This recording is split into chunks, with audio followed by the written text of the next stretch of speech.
what else? So yeah, we're going to talk about what are we? Oh yeah, we're going to talk about again. This is like, I mean, this is major. Like if what's the quote at the beginning of the show? This is bigger than Einstein, Copernicus, Galileo, Newton, Darwin. This is huge, and this is like the statement of John Searle, a pretty famous American philosopher, and it's true. It's true. I mean, we've got evolution in the sense of our physical bodies evolving. People are getting taller. We're losing our hair. We're becoming. Our brains are getting bigger. All this stuff. This happens like over the course of well, millions of years actually, but there are changes that happen more within decades. For example, people today are generally taller than people 100, 200 years ago. It's result nutrition, whatever. But so there's an evolution of our bodies, but now there's also an evolution of our minds. We are actually becoming more intelligent as a species. But this, to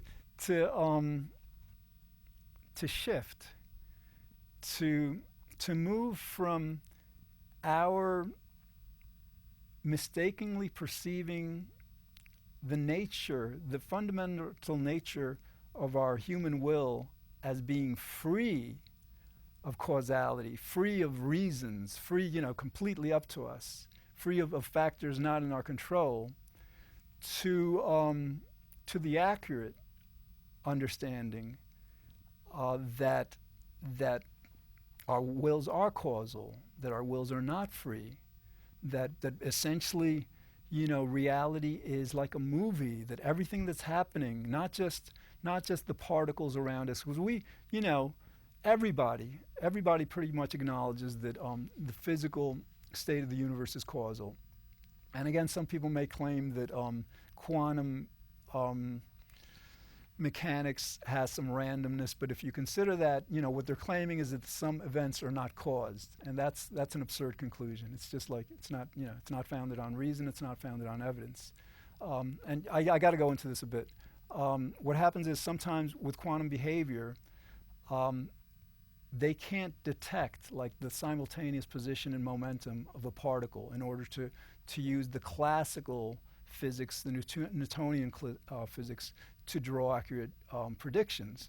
So what happens in those cases, they rely on probabilities, which means that instead of measuring the movement of one particle, they measure the movement of groups of particles, and determine their behavior through probabilities as opposed to exact measurement of each one or even of the group.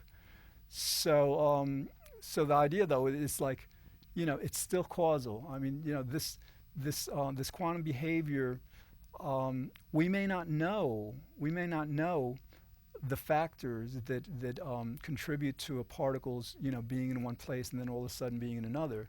But that ignorance of the agents impinging upon the particle in no way leads to the conclusion that the particle behavior isn't caused.